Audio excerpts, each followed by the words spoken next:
Hello, everybody, and welcome to the Beauty of Breathing podcast. I have one of my good friends with us here today, Dr.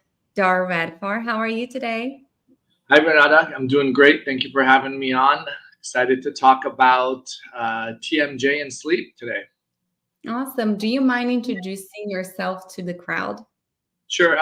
So I'm a dentist for the last 22 years. I'm known as Dr. Rad. I coach and consult on having practices incorporate sleep apnea into their practice from start to finish.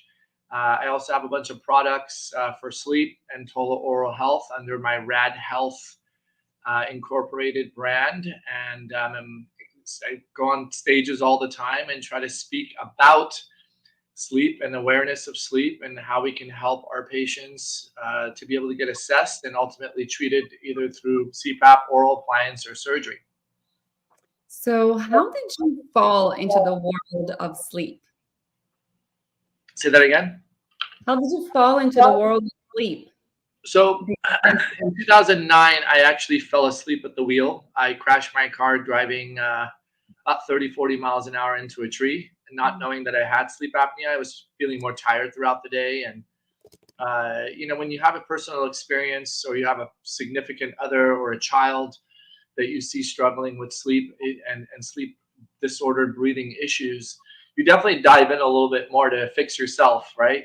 So I selfishly got a home sleep study back in 2009. They gave me a CPAP machine. I gave it back 3 weeks later. Just kept falling off my face, was uncomfortable. And then I was patient zero. I made myself an oral appliance.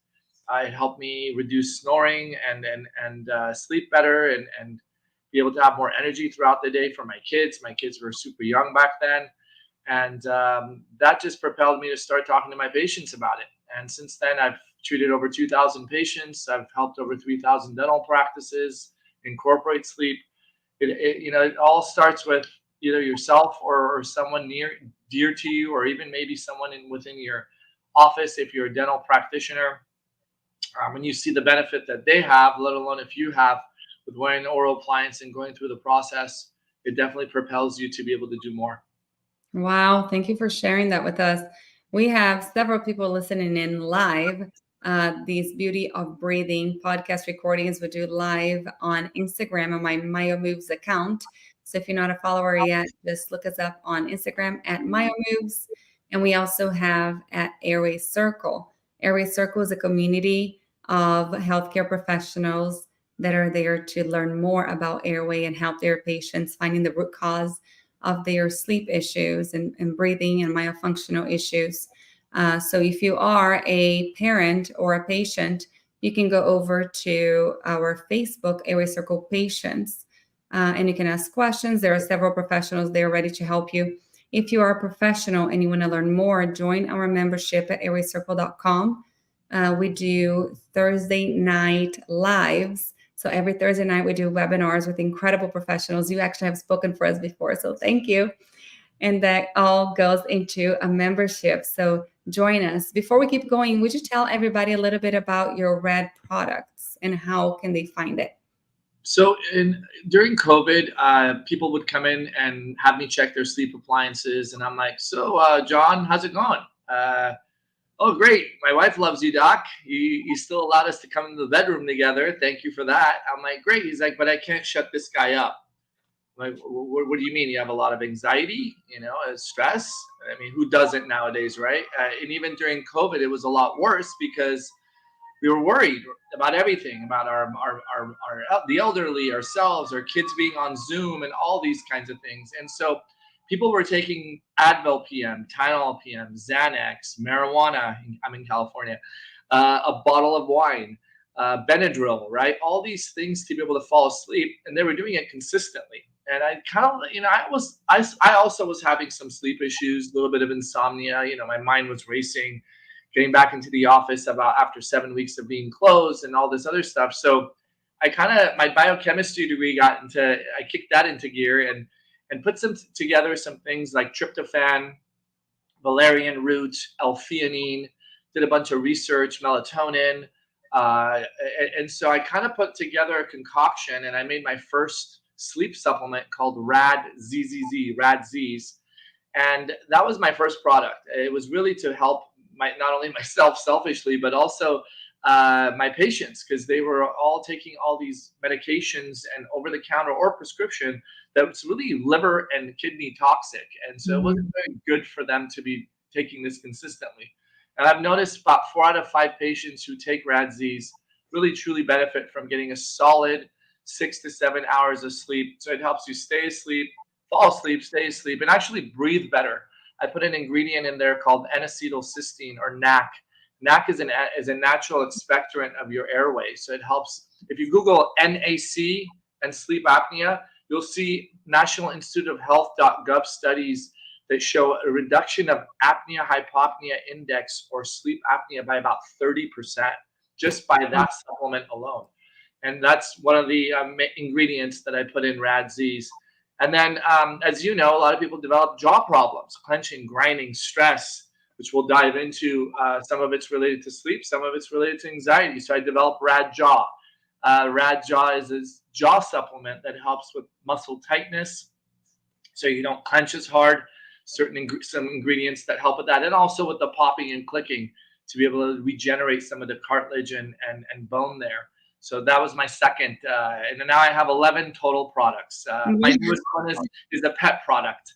It's for cats and dogs. It's a dental hygiene kit to be able to have a variety of ways to be able to keep your dogs and cats' teeth clean, because they're also our babies and part of our unconditional loving family for some of us who have pets.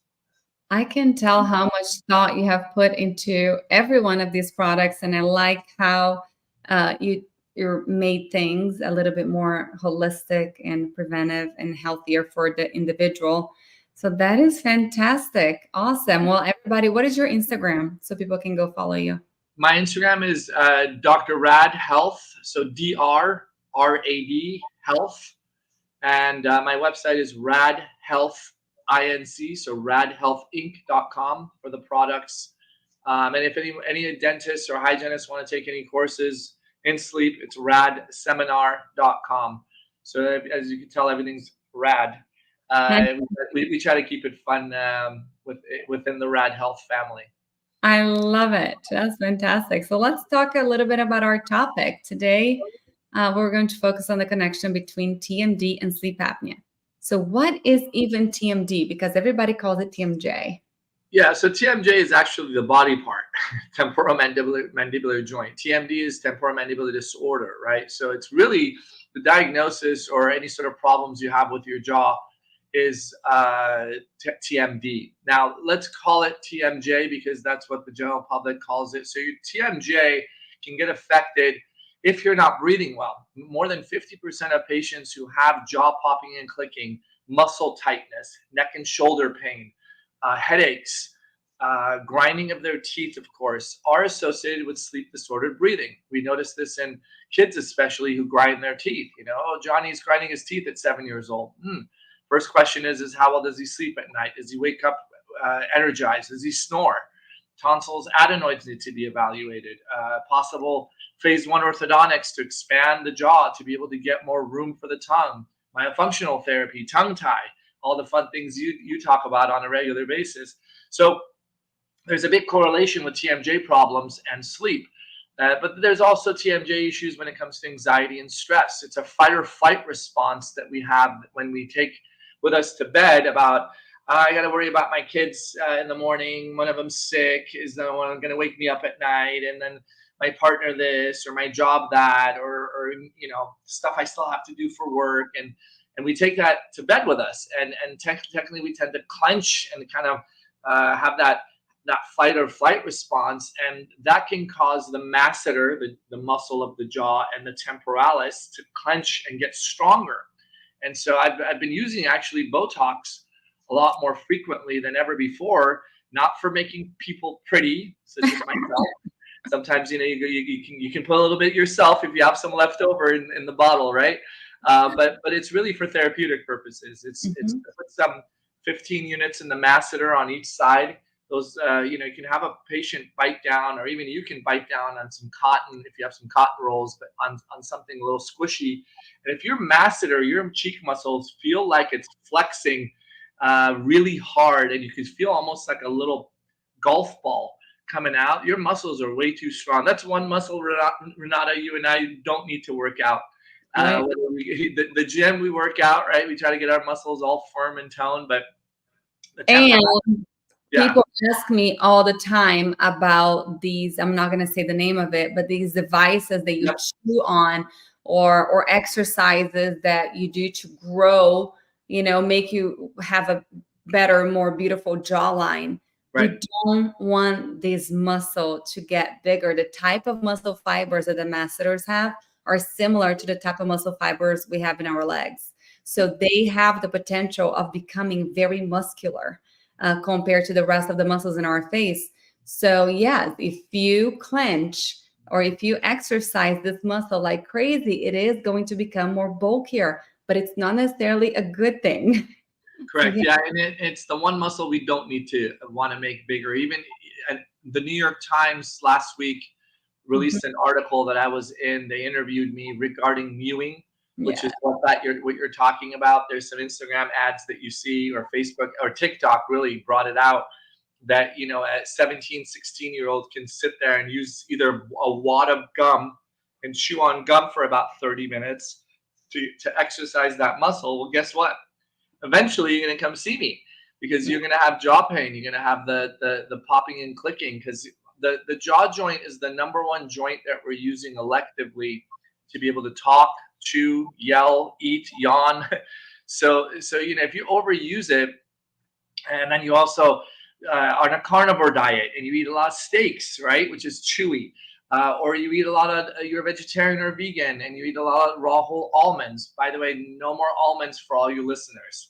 And I get slapped virtually when I say that. Sliced almonds. Don't do raw whole almonds. It's amazing. Some of the dentists, if you're listening out there, or even hygienists, when you guys get I was biting on an almond and look, my molar cracked, and I'm like, yeah, it's not just that. It's also because when you clench and you grind, those masseters get strong. So someone who has a strong masseter, Renata, if we give them a banana to bite, right, which is really the softest thing, their amount of pressure that they're slamming their teeth against each other is much, much higher than someone who doesn't clench and grind their teeth, or doing the mewing techniques of getting their jawline more chiseled, so to speak. So just biting into regular food, any food, a sandwich, let alone raw whole almonds, causes a bigger force of enamel to enamel, increasing the chances of fracture lines and eventually cracking your teeth. So it's not just wear a night guard or a sleep appliance and we're going to protect our teeth, and then throughout the day you could chew gum or eat nuts and exercise these muscles, because you're also eating throughout the day. And every time, you're not wearing a night guard, most of us, throughout the day. So every time you chew something, that food, it can really impact and cause the teeth to crack. So the more we soften up the masseter and temporalis, the more we can live comfortably and not break our teeth. So, what are some reasons why people will clench and grind their teeth? So anxiety and stress, which I think like 99.9% of the population has now. I love it when my medical doctor asks me when I go in for a checkup. So are you going through any sort of stress or extra? My pulse is still beating, and I'm still alive, right? Who doesn't go through periods of stress? Chewing lots of gum can cause problems. If you're a daily gum chewer, some of us are trying to quit cigarettes or whatnot and doing Nicorette gum, and you're doing 30 minutes to an hour of chewing gum. It's a way of like curbing your hunger. It's a way of a stress reliever. That's a big no-no. I always say chew gum for a few minutes to get your garlic breath under control, or your onion breath, and spit that sucker out, or use some sort of breath mint. But don't crack on the end of the breath mint either. Don't crunch on it. That's another thing, right? Eating lots of chewing ice, raw whole almonds, or hard nuts. I remember in high school we used to have corn nuts, spicy corn nuts from the vending machines here in the United States. I think love to have those in the school cafeterias. And when you're 16, 17 and you wanted a snack for $1, you would just get those corn nuts. And so harder, crunchy, and also chewy foods like steak A lot of my patients now in Los Angeles area, my offices are in Thousand Oaks and Oxnard, California, the carnivore diet, right? So they're having steaks for lunch and steaks for dinner. They're intermittent fasting for in the morning, and it's really chewy. And if you've already had the stress, the anxiety, and the clenching and grinding, you're going to have more jaw problems. Make sure you cut your meat into little pieces. And then finally, one of the most prevalent reasons is not being able to breathe well. Right. When you're not, if someone suffocates you, or your oxygen intake is less, you tend to clench down. It's a fight or flight response. So we're noticing if you had a night cam on somebody who has sleep issues and breathing issues, meaning they have sleep apnea, you'll notice that they grind their teeth forward and wear their lower front teeth down. The classic person is, well, I sleep with my mouth open. How am I grinding my teeth? That's a sleep apnea patient, because they keep their mouth open. They get an obstruction of breathing. They slam their teeth again together, and they bring their lower jaw forward. And that's another reason why people have TMJ issues. Very good. Somebody asked, I thought encouraging chewing was good for jaw development. It is. We love chewing, chewing, chewing. However, if somebody has TMJ issues, that's what we're focusing on today. That's when you have to be a little bit more careful, and you can't chew anything to chew your hard foods because it can exacerbate your TMJ problems, clicking, popping pain. Um, However, most of these TMJ patients either have a tongue tie. So every time you move your tongue is supposed to move by itself to do all tongue functions, chewing, swallowing, breathing, oral rest posture. When your tongue cannot move because it's tethered to the floor of the mouth, your jaw is going to move every single time your tongue moves. So, like that, you start damaging your joint. It's almost like if you were stepping the wrong way with your knee all day long, eventually you're going to need knee replacement surgery, right? So, it's the same thing with the jaw joints. You have to be very careful. Also, if your upper and your lower jaw do not grow forward enough during development, a lot of times we see TMJ issues in these patients. So in a myofunctional therapy perspective, 100% we want patients chewing, but that's why you shouldn't follow everything that you see online, because it's going to depend on the patient. So, it's not great for everybody to shape their mouth. Somebody asked this a little bit earlier. I'm going to go through some of these questions. In jaw development issues, let's see. My orthodontist extracted 8 of my teeth. Is extraction of teeth correlated to TMD issues? So extractions of teeth are correlated to sleep apnea. Yours truly has sleep apnea. One of the reasons is because of that. I had 4 bicuspid extractions done in dental school. So now my arches are more narrow. When you extract teeth, you have a higher percentage. The estimates are about 83, 84% higher chance of having sleep apnea, which then means you have more TMJ issues. If the oral surgeon or the dentist extracting wisdom teeth, which could be the other 4 teeth, so 4 bicuspids and 4 wisdom teeth, if it was a very traumatic, lots of pressure, very aggressive, that can cause TMJ problems. It's almost like getting into an accident, having the airbags deploy and hit your face. That's another way people can get TMJ issues, or a ball hit in the face, or a fall, with the chin hitting against a table or a chair, which we hope never happens with our kids, let alone ourselves. These are ways that TMJ's problems can start. But yeah, the bicuspid extractions, I do orthodontics myself. So I do traditional braces and Invisalign. I learned it through Progressive Ortho Solutions in Orange County, a 2-year program. So I've done a lot of braces. My ortho consults, especially for 5-year-old to like 14-year-olds, we need to expand the jaw and create more room for the teeth, so that we can prevent teeth extraction, so that your child has a less likelihood to developing sleep apnea and snoring issues. I love it. Drop the mic right there. Yeah. It's the expansion, the class 2 jaw correction when our beautiful babies are young, is not just to create more room for teeth to come in and make things look pretty and not have to have them go through the extractions. And I'm sorry that you went through that. I went through that as well, because I didn't do phase 1 ortho as a kid. So hygienists and dentists, push phase 1 ortho treatment when you see not enough room, crowding, posterior crossbite, class 2 correction early, so we can help have the benefit of breathing better because the tongue has a place to sit. Perfect. I do want to go back a little bit to clenching and grinding. We always say that it's because of stress, but like Dr. Dar was saying, if somebody goes to sleep and for some reason there is blockage in the airflow. So if you have enlarged tonsils, enlarged adenoids, deviated septum, if you have allergies, if you're sick, for whatever reason, there is blockage in the airflow whenever you're trying to breathe, then there's less oxygen that goes into the brain. If there is hypoxia, that is stress. Your body is under stress. What happens when your body is under stress? The blood pressure goes up, heart rate goes up, and all of these things changes. Of course, then the lower jaw can come forward. What comes forward with the lower jaw? The tongue. So if the tongue is obstructing the airway, all of a sudden everything moves forward. It frees your airway, you can breathe again. I want everybody to try this. Look in the mirror, and I want you to bring your lower jaw forward to touch your upper teeth.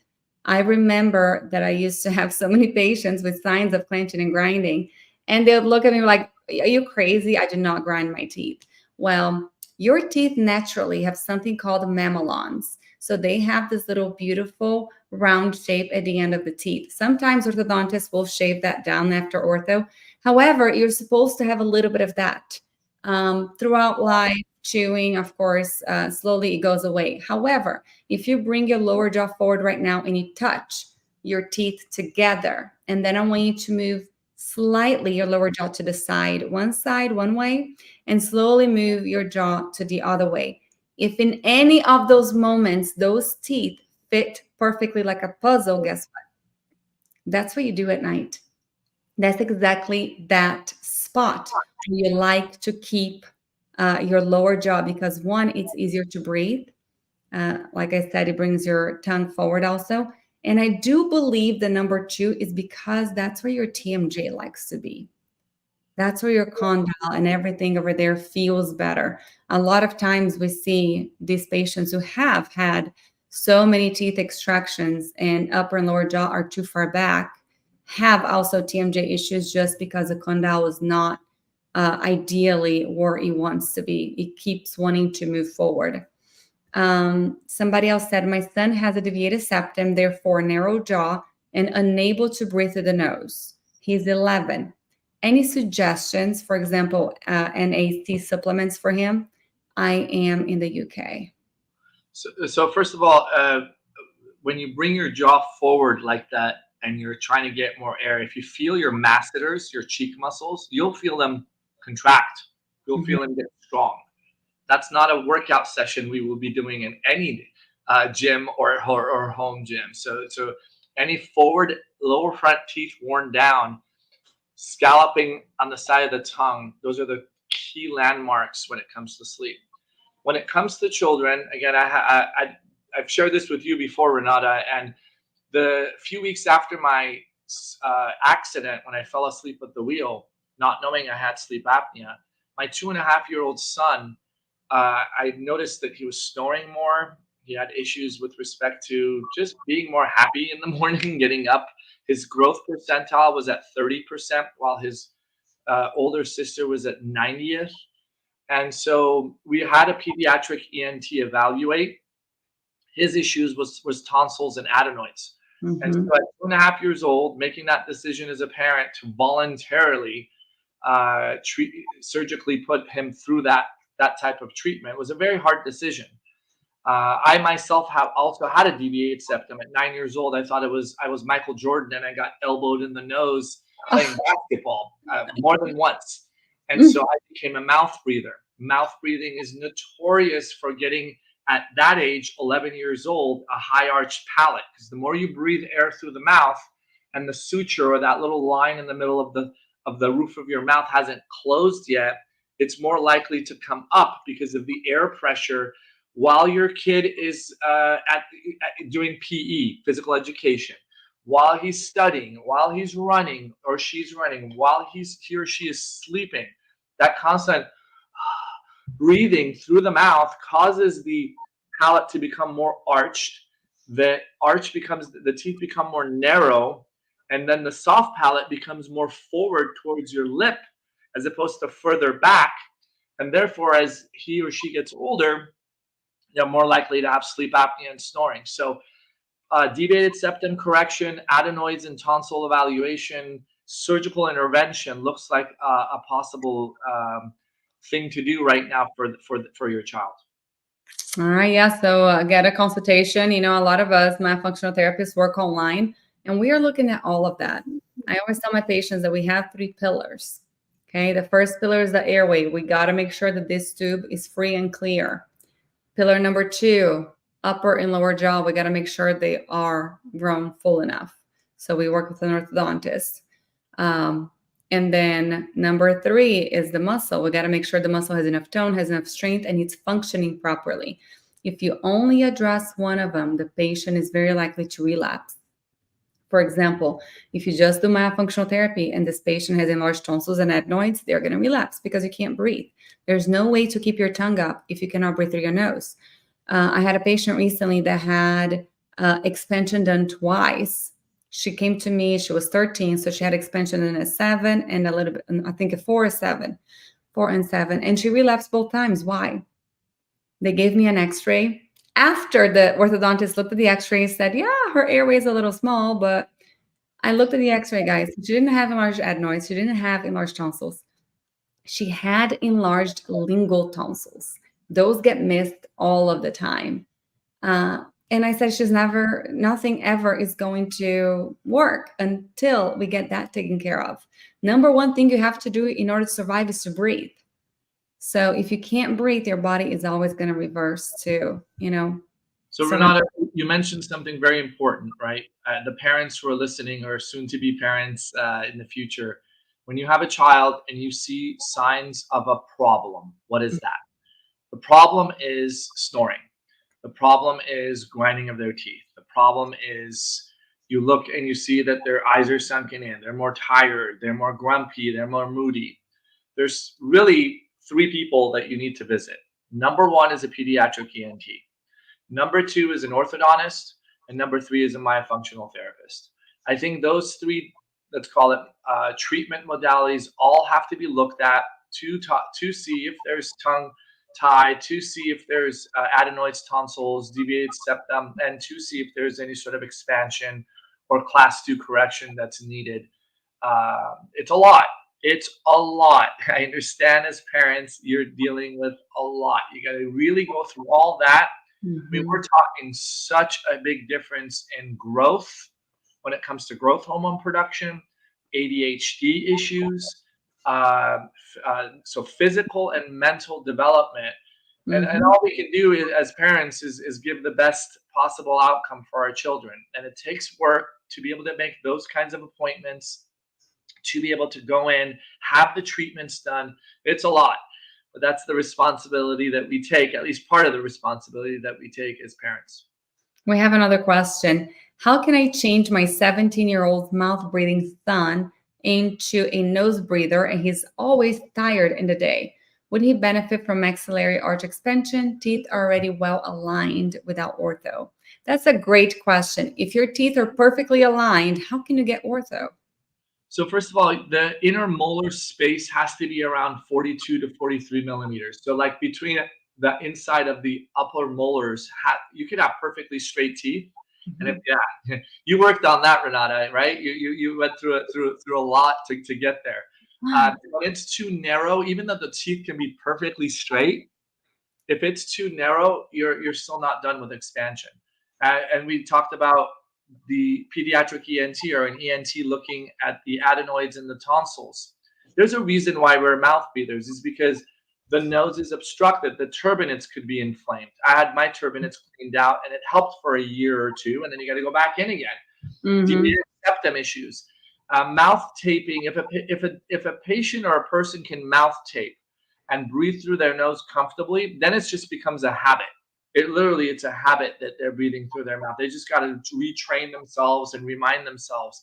But it's very unlikely it's habit induced. There's some blockages, sinus issues, turbinates, adenoids involved. Something's going on that's making the person a mouth breather. If you don't open up the nasal passages, you can't ask your kid or any adult to become a nose breather. And remember, nasal breathing increases the chances of nitric oxide production, gives you more of a less of an anxiety kind of life. In meditation and yoga, we're taught most of the breathing techniques is to breathe in through your nose, right? And there's a reason for that, and that's to vibrate the back of the nose fibers, the cilia, to cause the pituitary to increase nitric oxide production, which vasodilates the blood vessels and causes more blood flow and relaxes the body. So very important to have a I would go pediatric ENT. And then even though he's been through ortho, I would still make sure there's enough room for the molar to molar distance.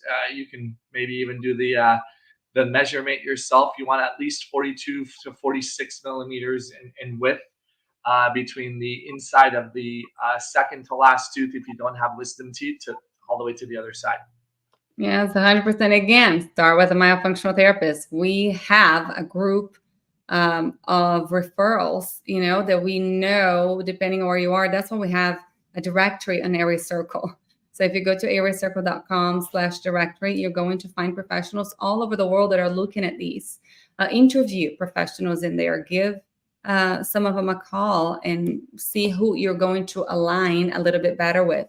But a 17-year-old mouth breather, yes, like Dr. Dar said, there could be many, many reasons. Palatal expansion usually does help, because if you do expansion in a way where you open the suture, you're going to see a space in between the two front teeth. You're also expanding the nose. The upper palate, so the roof of the mouth, is the same bone as the nasal cavity. It's the maxilla. So whenever you widen the mouth, you also widen the nose. But now, does this patient have allergies? As a myofunctional therapist, I'm telling all of my patients, reduce allergens, reduce fragrances, reduce, plugins and laundry detergent, and clean the air conditioning more often, get hypoallergenic sheets. I have a list of things that I usually recommend to make sure that this patient can breathe better. Nasal sprays, just saline, cleaning the nose more often, reminding the nose that it needs to be used. So tons of nasal exercises we do, and breathing exercises so the nose does work better. We interviewed Dr. Rosalba Courtney yesterday from Australia on Airway Circle, and she is just a genius when it comes to breathing. And she was talking about nasal disuse. If you don't use your nose, it won't work.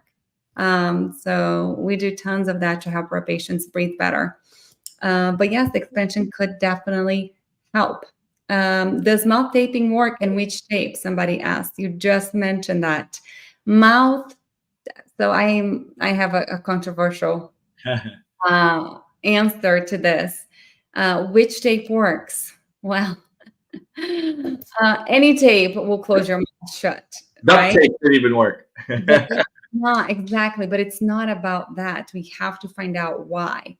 Why is this patient breathing through their mouth? Because it's a rescue breathing. If you can't breathe through your nose, automatically going to open your mouth. So I don't recommend, first of all, closing the lip shut. And then second, I don't recommend anybody taping just because. You need an evaluation. We got to make sure there's no blockage anywhere. We got to make sure it's comfortable, like Dr. Dar said, comfortable for you to breathe through your nose. So working with a professional that can kind of guide you and teach you how to do it the right way, the proper way, and using the right tape for yourself is the best thing that you can do. Let's see what else. We have questions here in the meantime. Oh, do TMJ problems affect mandibular growth in children? Mandibular growth in children is definitely affected by TMJ. If they're clenching and grinding their teeth, they're going to destroy their condyles. So it can definitely have an impact. That's why if you notice grinding of your teeth or the teeth of your child, there has to be an airway evaluation done with the pediatric ENT. I always go there first, because I like to know if there's anything surgically that needs to be done so I can prepare myself. It's not all, as you said, you could do the ortho and it still relapses. There needs to be an airway evaluation first when it comes to the adenoids, the tonsils, and even the turbinates. Now, you mentioned something, I wanted to talk back about the mouth taping. I've had patients who their sleep appliances have broke, and we're fixing it. So it takes a couple of weeks to get it back from the lab. They freak out and they're like, Renato, what do I do? Right? Well, what am I going to do the next couple of weeks? I can't. I know it's bad. You convinced me 2 years ago, and I'm a patient for life. And I've had these patients mouth tape, and they told me, oh my God, it was so much more beneficial than not. Now, can they breathe through their nose? Yes, meaning when they put their finger on one nostril and close it and try to take breath in through their nose, can they? Right? And do it on the other. Because if you're obstructed in your nasal, you're almost going to suffocate yourself by mouth taping.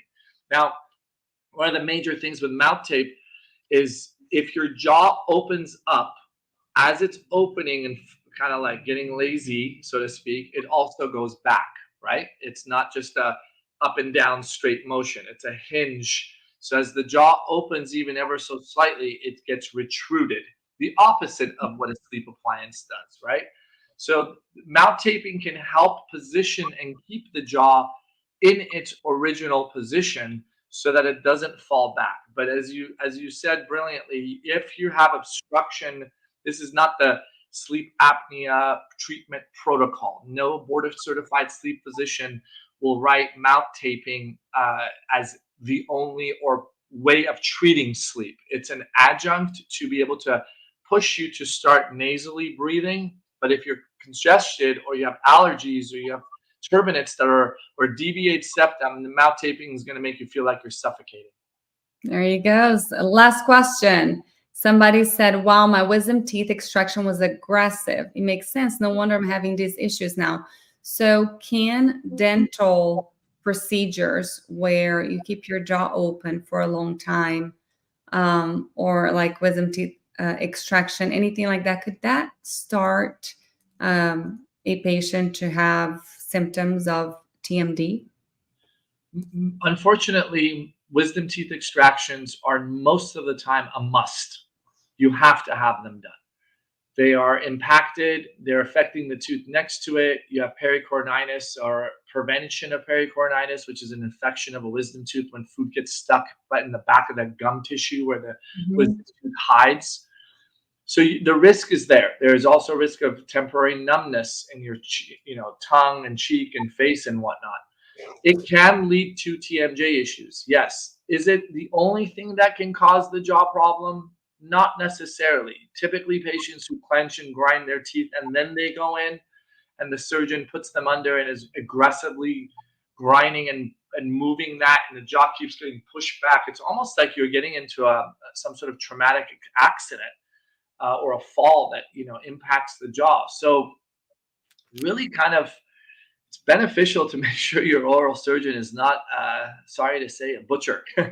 It makes a big difference. And if you, the biggest advice I can give you all, if you have kids that are going to be or teenagers or you yourself have to get wisdom teeth out, be a little bold with the oral surgeon or the dentist and say, you may even want to fib, even though I'm not a big believer.